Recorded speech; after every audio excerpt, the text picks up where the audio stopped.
Уважаеми сънародници, искам много внимателно да изслушате това, което ще ви кажа сега и да го разпространите навсякъде, защото не просто ще ви кажа, но и ще ви покажа някои неща, които е хубаво да бъдат видени, ако е възможно, от всички българи.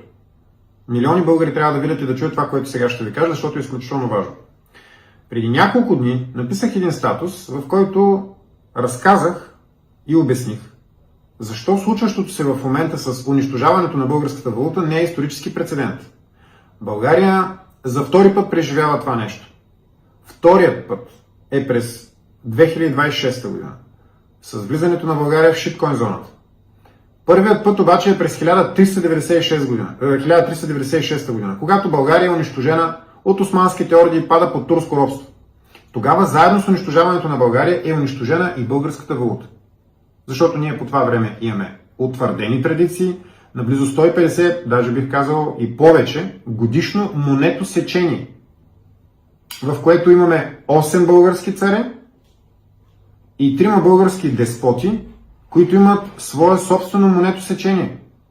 От средата на 13 век, първият български цар, който сече доказано негови собствени монети, Иван Асен II, до края на 14 век, когато всъщност с унищожаването на българската държава е ликвидирана и нейната финансова, разбира се, независимост.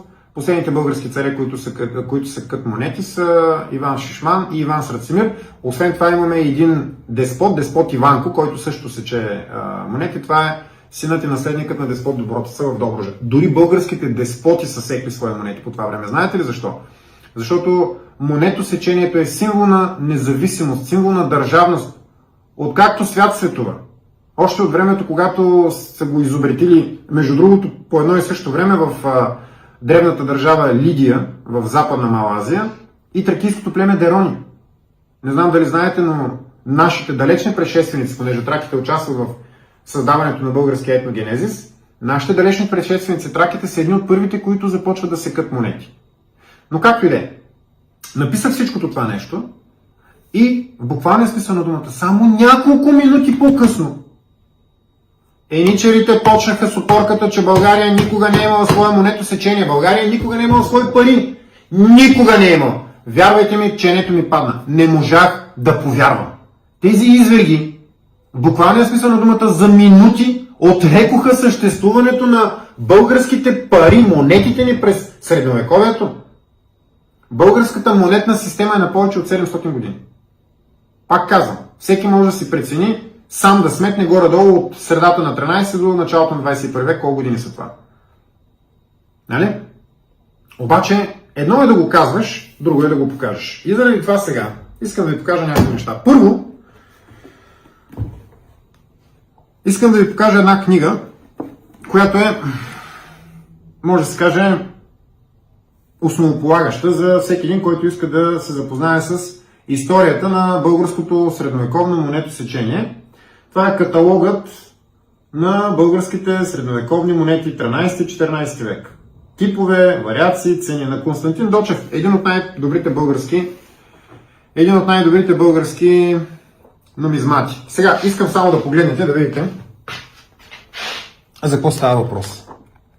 Сега тук разбира се съдържанието, царете, един след друг и след това започваме с всяка една от монетите, защото монетите, уважаеми сънародници, които секат българските царе, не са една, не са две, не са три, те са няколко десетки типа. Разбирате ли? Няколко десетки типа. Защото един цар не сече само една монета. И след малко ще ви покажа какво имам предвид.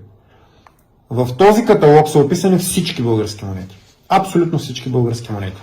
И сега, за да сте наясно кои са царете, които секат свои монети, разбира се, той ги е описал в съдържанието. Аз съвсем накратко ще ви ги кажа. Първият, разбира се, Иван Асен II, както казахме, първата половина на 13 век, след това цар Мицо Асен, цар Константин Асен, цар Теодор Светослав, цар Михаил III Шишман, цар Иван Александър, цар Иван Шишман, цар Иван Срацимир и от българските деспоти, деспот Яков Светослав, деспот Добротица и деспот Иван по неговият син и наследник.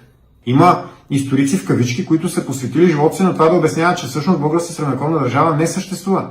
Когато едничарите сега ни казват, че не са съществували монетите, че това, което държа в ръцете си, не е съществувало, ето, това не е съществувало, според тях не е имало български монети,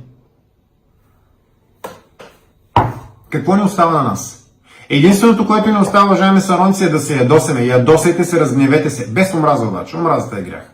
Няма нужда да мразим еничарите. Както не мразим и хлебарките, които пълзят понякога покрай нас. Те са паразити, които трябва да бъдат унищожени безстрастно, без емоция. Но трябва да бъдат отстранени, защото еничарите са проказата на българския народ. Те унищожават българската народност. Безжалостно. Те нямат никакви емоции към нас, освен омраза. Защото най-много еничари намрази това, от което е произлязъл, а еничарите са произлезли от българския народ.